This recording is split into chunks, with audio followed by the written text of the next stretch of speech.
میں نے ایک جگہ پڑھا تھا کہ وَمِمَّا رَزَقْنَاهُمْ يُنْفِقُونَ، اس کے عام معنی تو یہ ہیں کہ اللہ نے فرمایا کہ جو مال، جو نعمتیں ہم نے اپنے بندوں کو عطا کی ہیں وہ اس کی راہ میں خرچ کرتے ہیں۔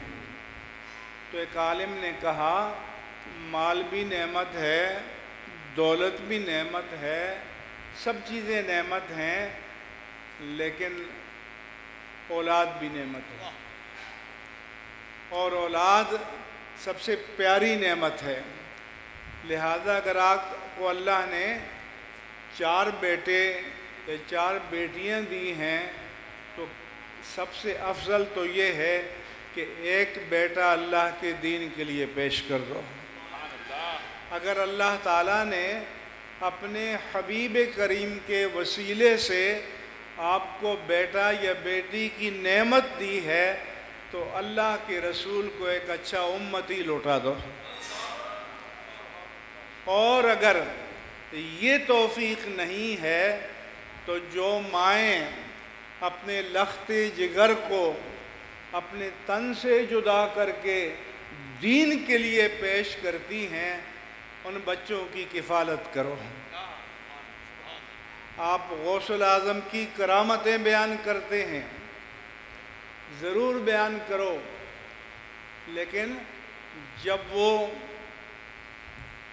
شعور کی عمر میں داخل ہوئے اور ان کے والد ماجد کا انتقال ہو چکا تھا، ان کی بوڑھی والدہ ماجدہ کو ان کی ضرورت تھی کہ ان کی خدمت کریں، تو وہ ان کو اپنے آپ سے جدا کرتی ہیں اور گیلان سے بغداد جو اس وقت علمی مرکز تھا علم حاصل کرنے کے لیے بھیجتی ہیں۔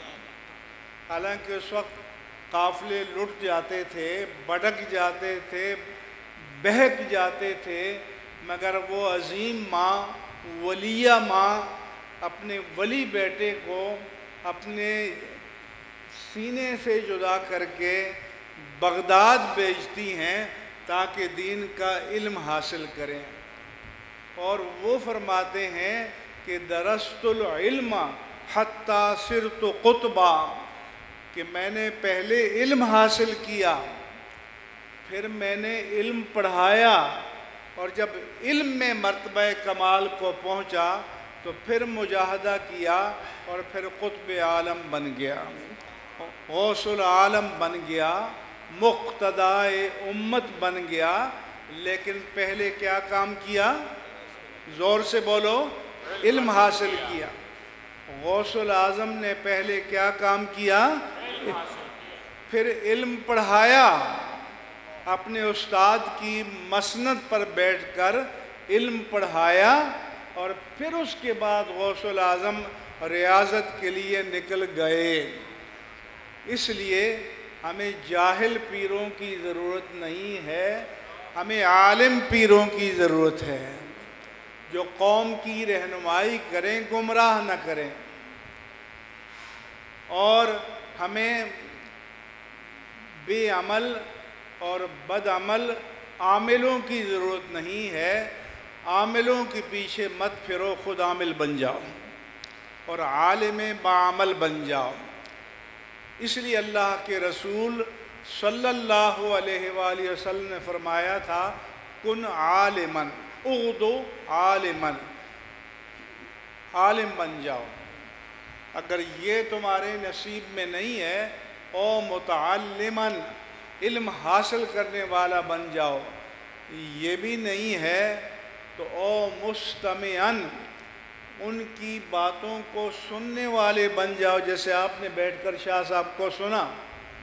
او محباً، یا دین کے ان خادموں سے محبت کرنے والے بن جاؤ۔ ولا تکن خامساً، 5واں آپشن تمہارے پاس کوئی بھی نہیں ہے۔ میرے آقا و مولا صلی اللہ علیہ وآلہ وسلم نے فرمایا کہ 5واں آپشن نہیں ہے۔ اس لیے میں ہر جگہ پیغام دیتا ہوں کہ آپ میں سے جن کو اللہ تبارک و تعالیٰ نے حیثیت دی ہے وہ اس ادارے میں آئیں اور ایک حافظ، حافظہ، عالم، عالمہ، فاضل، فاضلہ کی کفالت اپنے ذمے لیں۔ اور آج کل جس طرح مہنگائی کے آپ مارے ہوئے ہیں، وہ مہنگائی مساجد پر بھی ہے، مدارس پر بھی ہے۔ آپ کو اندازہ نہیں ہے کہ ہمارے اداروں کے جو یوٹیلیٹی بل ہیں، الیکٹرک کا، گیس کا، وہ لاکھوں میں ہے، بعض جگہ ملین میں چلا جاتا ہے، جو بہت بڑے ادارے ہیں۔ تو اس لیے میرے پاس آتے ہیں کہ جی ہم نے ایک عالم کا خرچہ اٹھانا ہے، تو میں ان سے کہتا ہوں کہ ایک حافظ کا اٹھانا ہے تو 5,000 ماہانہ دو، عالم کا اٹھانا ہے تو 7,000 ماہانہ دو، مفتی کا اٹھانا ہے تو 10,000 ماہانہ دو۔ اور لوگ آتے ہیں اور لوگ یہ ذمہ داری قبول کرتے ہیں، کیونکہ جن کا یہ ایمان ہے کہ اس کائنات میں، اس جدید دور میں جہاں شیطنت کا، ابلیسیت کا، بدی کا غلبہ ہے، اس میں دین کی امانت کی حفاظت کرنا اور دین کا ابلاغ کرنا یہ سب سے اہم ذمہ داری ہے۔ اس لیے حجۃ الوداع کے موقع پر جب اللہ کے پیارے مصطفیٰ صلی اللہ علیہ وآلہ وسلم نے اپنے آخری وصایا، آخری خطبہ، لاسٹ سرمن آپ نے ڈیلیور کیا، تو آپ نے پوچھا کہ الا هل بلغت؟ 1,00,000 یا کم و بیش صحابہ کرام آپ کے سامنے تھے۔ فرمایا کہ کیا میں نے اللہ کا پیغام بلا کم و کاست تم تک پہنچا دیا ہے؟ سب نے یک زبان ہو کر جواب دیا کہ بلا یا رسول اللہ، اے اللہ کے رسول، یقیناً آپ نے اللہ کا پیغام ہم تک پہنچا دیا ہے۔ تو میرے آقا و مولا صلی اللہ علیہ وآلہ وسلم نے فرمایا کہ فَلْيُبَلِّغِ الشَّاهِدُ الْغَائِبَ، کہ آج اس میدان عرفات میں جو موجود ہیں ان کی ڈیوٹی ہے، ان کی ذمہ داری ہے کہ اس پیغام کو ان تک پہنچا دیں جو آج یہاں موجود نہیں ہیں۔